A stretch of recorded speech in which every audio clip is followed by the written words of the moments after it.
Boy, is it a great time to be alive. Oh, I was about to say, boy, is it a great time to be a nerd, but that works too. Let's talk about it.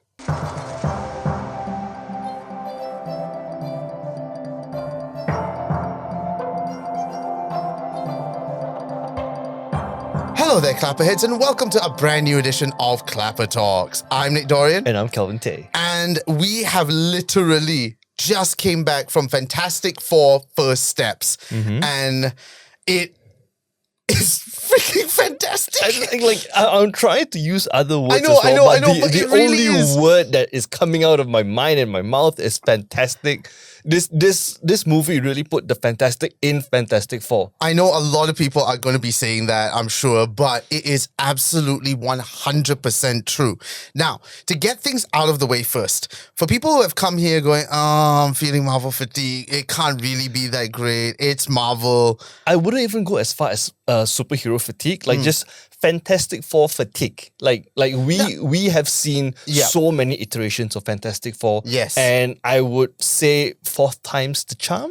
And to be honest, the way Marvel has been going, as we have mentioned before, them taking the reins of Fantastic Four sounded great at the beginning. And then later on, we're like, the way Marvel is going, especially after Ironheart. Right.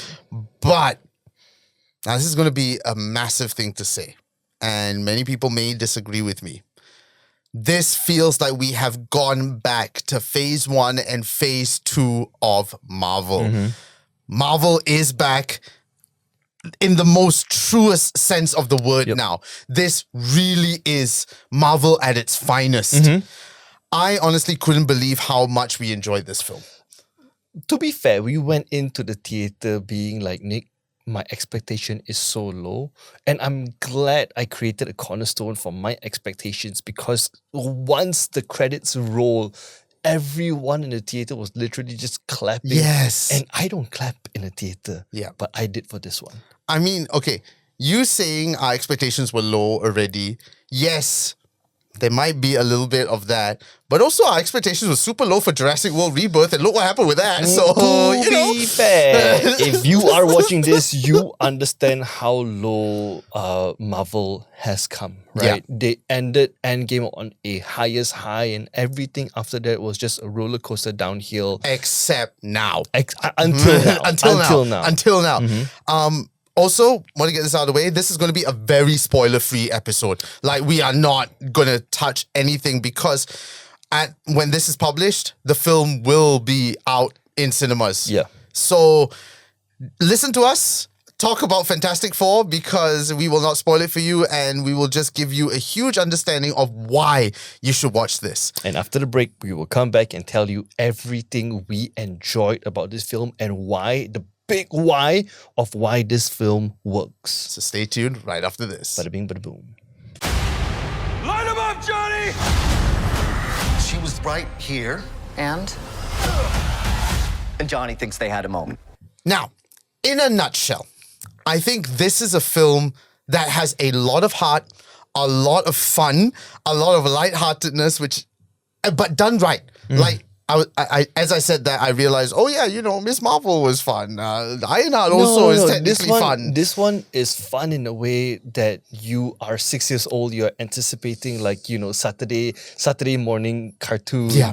This feels like a brand new RPG game that you're just dying to just sink your teeth into. This feels like you spent your last earned money on a comic book that you've been really looking forward to read, and everything just blew it out of proportion to the point that, wow, this is everything that I have built up in my head to be like, wow, this is amazing.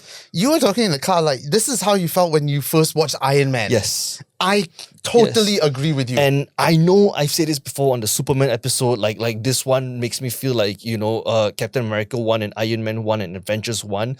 I would even go so far to tell you that this was shoulders to shoulders with the most recent Superman film that came out. Yes. As we said in the cold open, it is honestly a good time to be alive, because you have both Superman and the Fantastic Four, both brilliant films, both screening in cinemas right now. And another point that I want to point out, wow, what a word, right? England. Is that for the longest time, Marvel had no competitors when it comes to the superhero genre. Yeah. With Superman coming out with gunning the DC helm, and now there's actually like fire up their butts and be like, okay, we have a proper competition now. I would say yes. Okay. But we also know it's Marvel. This is great. This is a fantastic film. Pun intended. But they're not on solid ground yet. They're getting there. Yep. They're getting there. This is a good start. But hopefully this trend continues, because this is where I miss Marvel like this. I missed going to a Marvel film and just being utterly overwhelmed and with excitedness and joy. And I could cry watching this Fantastic Four. It is a comic book come to life, just like the Superman film. It fills you with so much nostalgia and good times and excitedness. You will be clapping, you will be cheering, you will be... You know what? This is what I also felt... Sorry. We're very excited. This is how I also felt with Spider-Man No Way Home. With Maguire and all that. Okay. That same sort of... Yes. What? Yep. Yeah. So, The only words I have for this was that it's a whimsical good time in all the best flavors. yes. This really feels like they've done justice to Marvel's first family. It's finally Correct. gotten the treatment they deserve. Yep. Because it feels, of course, it's retro-futuristic. Again, that was the theme tonight, which is why I'm wearing one of this. my favorite genres out Retro-futuristic. there. The easiest way I can just explain the world to you is that if you are a gamer and you are a fan of the Fallout series, this is what I really imagine what the Fallout series looks like and feels like pre-war. It has that wonderful aesthetic to it, and it feels believable as well, because there's many times that people thread that line of retro-futuristic and tend to go overboard with it, that it doesn't seem believable. This does. It's an alternate universe for sure. That is, I don't think that much is a spoiler, lah. But the way that they've crafted this world, it really feels like, yes, this is the 70s, but somehow 60s, 50s, 60s, 70s, that era, but somehow... It's like the 40s that never came to be. Yes. With a alternate advancement in technology. You know what? Sorry, again. Okay. Apparently we're doing that now. The aesthetic reminds me of this Apple TV series called Hello Tomorrow, which again, a lot of people compared to Fallout because it had that same similar thing of retro but futuristic. Okay. Hello Tomorrow is a great series as well, again, on Apple Plus. Yeah, you are right. Hello Tomorrow. Yep. So that aesthetic also feels very old school comics, old school Marvel comics. And when Nick talked about believable, I'm just going to segue to the actors. Yes. Because I was very, very unsure when it comes to Pedro Pascal, Vanessa Kirby, Joseph Quinn, and also Eben Moss-Bachrach. Obama? Ebon Moss. Help me out, man. Let me see it again. Okay. Bachrach, if I'm not mistaken. I might be wrong. Yeah. I might have... It's the guy from The Bear. But right? definitely not Barack Obama. Yeah. Anyways, I was really, really unsure about this forecasting because Pedro Pascal he has been overcasted, right? And when I saw him as Mr. Fantastic or Reed Richards, one of the smartest men, if not the smartest man in the MCU, right? I was like, right? Because he came from The Last of Us. He came from Mandalorian, and he always plays this very stoic dad figure, right? But then when I try to picture him as Reed Richards or Mr. Fantastic, I was like, macam tak boleh lah. But then all I want to say is, and we had this conversation in the car prior to this recording, is the casting and the acting is believable on the point of they felt like a real family. Yes. Now, I'll come back to that in a bit, but talking about Pedro Pascal, that was a conversation that was happening. People thought that Pedro Pascal was too old to play Reed Richards. And to that, after watching this film, I never doubted you, Pedro Pascal. You can do anything. We love you, Pedro Pascal. Me too. We love you, Zeddy. Me too. Right. And moving on to the next actor, which is Vanessa Vanessa Kirby's Sue Sue Storm, Storm. right? How can CGI make a invincible character with force field Invisible. Invisible character, with force field power, Yep. believable? Yes. Oh, Again, without spoiling it, I believed it. that's the thing. I think that's Very the one powerful. constant. It's believable. These four are a family unit. That's believable. Their powers are believable. The Thing, it was, okay, you kind of got there a little bit with practical effects with the first Fantastic Four, with Michael Chiklis. That was okay. That was decent. But this feels straight out of the comic books Thing. They got Thing right. They got the Thing absolutely Yes. 100% Yes. correct. I love Eben Moss's The Thing. And again, I think believability is the key to the Fantastic Four first steps. Because we believe this universe. We're in it with them. We're there every step of the way. We're there the first step and we're there the last step. Yep. No, honestly, this film, we'll talk about the comparisons to the other Fantastic Fours, because I think that at this point needs to be said. We'll talk about that after the break. But closing points before we get to that is, should you go and watch Fantastic Four First Steps? 100%. 100%. I would even be bold and go a step further to say that this might be better than Superman. Oh, that is a bold and claim. I'm putting it on record. I really felt that way. There are some drawbacks to the film that kind of take me away from the authenticity of just watching a film. Yeah. But we will talk about that after the break. Yes. But I have a special segment from Nick. Yes. All right. This is thumbs up, thumbs down, or thumbs middle. Okay. I'm just going to name some characters that Okay. we've seen in the trailers itself. Okay. Right? All right. Here we go. Okay. Reed Richards, Sue Storm, Johnny Storm, Ben Grimm, Hey, sorry. Go back to Johnny Storm. Johnny Storm. Okay, the Thing. Silver Surfer. And last but not least, Galactus. Okay, there you have it. We won't say anymore.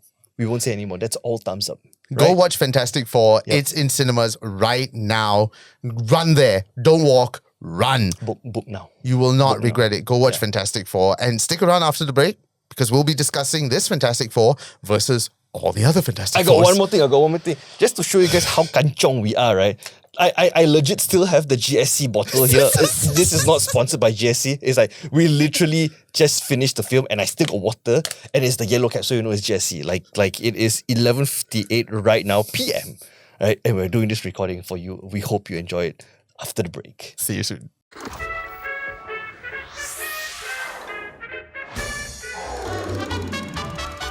This summer, Marvel Studios invite you to the cinematic event of the year with everything from action You are so fantastic. to romance. Just for luck. Oh, careful there. They're extraordinary heroes, but they're an ordinary family. So, of course, with this Fantastic Four, there will undoubtedly be comparisons to its predecessors. Its unfortunately terrible predecessors. Ever since 1994, when Roger Corman's Fantastic Four tried to get off the page, it has been very, very rocky to bring Marvel's first family to the screen. The Chris Evans, Jessica Alba. Who is Mr. Fantastic in that? Ian Gerford. Purposely, I just want to hear you try. Ian Gerford. I don't know. He's Welsh, so of course Welsh names are always difficult. I think it's Ian Griffin. Okay, sure. Correct me if I'm wrong, Welsh people. But that was the first modern interpretation of Fantastic Four. And for its time, it was all right. For its time. Because let's face it, at that time, It's very early 2000s. Early It's 2000s. very, very early 2000s. it was the age of Ang Lee's Hulk. Sam Raimi's Spider-Man was at Yep. the height. That Yep. was ultimate. But we got that Fantastic Four, and for its time, it was still relatively okay. It was passable before lah. its time, yeah, it was Passable before lah. its time. Passable lah. Then we got the sequel 2 years later, Rise of the Silver Surfer, which really took a dip. Mm-hmm. And then fast forward to 2015, and we got the absolutely abysmal version Yeah. of Fantastic Four with Miles Teller, Michael B. Jordan. Yep. Kate Mara and also Jamie Bell. That, wow. Yeah, that That killed any hopes of Fantastic as Four. much as I really enjoy Miles Teller's acting, Yeah. that Fantastic Four was really, the bottom of the barrel. Lah. They were trying to go Batman Begins on it. Yeah. I mean, their suits were black for a starter. They Yeah. removed the blue. That was absolutely horrible. So it looked like our first family was gone forever after that. Yep. And when this came along, news of this, there was a lot of hesitation, of course, because of what that had left behind.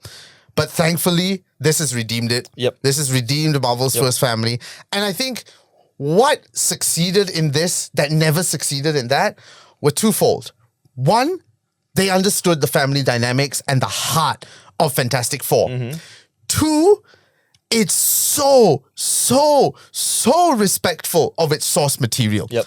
Like, I was telling you in the car of how they invited all the writers Yep. of the comic versions of Fantastic Four to the set.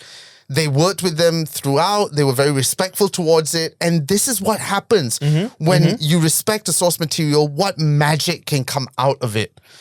This honestly blows whatever came before it out of the water. Not to dismiss all of them, because at the end of the day, you got to give them credit. They tried. Did they succeed? Maybe not, but they still tried. But this just cements the fact that this is now our Fantastic Four. And coming down to the closure of the episode itself, let's go towards the clapper meters. Yes. Immediately, not even at the end of the show, I told Nick in the theater, was like, Nick, this is a 10 out of 10 for me. This is going to be very bold. And it's the first time that this is going to happen. I don't know if it will happen again. Hopefully it will. But I am blowing this film straight through the roof of that clapper meter. It is off the screen. It's not even a 10 out of 10. It is off the screen at the moment. It's definitely one of the movies where it will go down in history to be like, wow, we never thought that Fantastic Four could be redeemed, but this rendition of the Fantastic Four, the Pedro Pascal's Fantastic Four, the 2025 Fantastic Four will go down in history to be like, this is maybe, and it's a big maybe, be the re-tipping point of the Marvel's MCU. Yep. And that's a good segue into what I'm about to say. Okay. Yes, it redeems the Fantastic Four, but bigger than that, it's redeemed Marvel just that little bit. Because, again, like I said in the first part, I don't think we ever thought we would go back to the days of Phase 1 and Phase 2.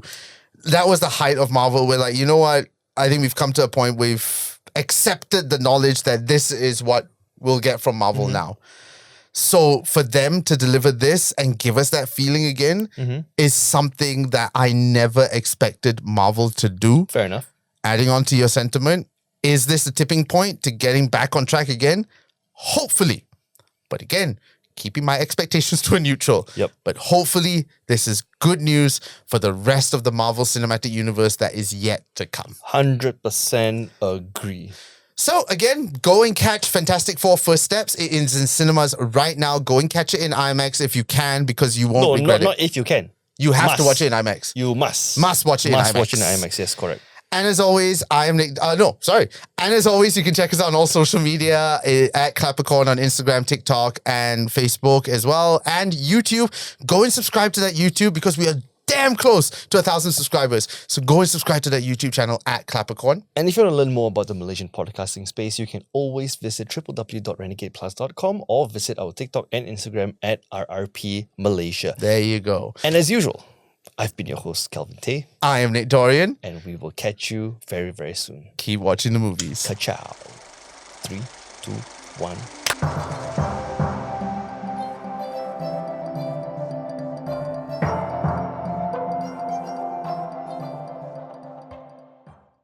Hello there, Clapperheads, and welcome to a brand new edition of ClapperCorn. Do it again. 1, 2, 3.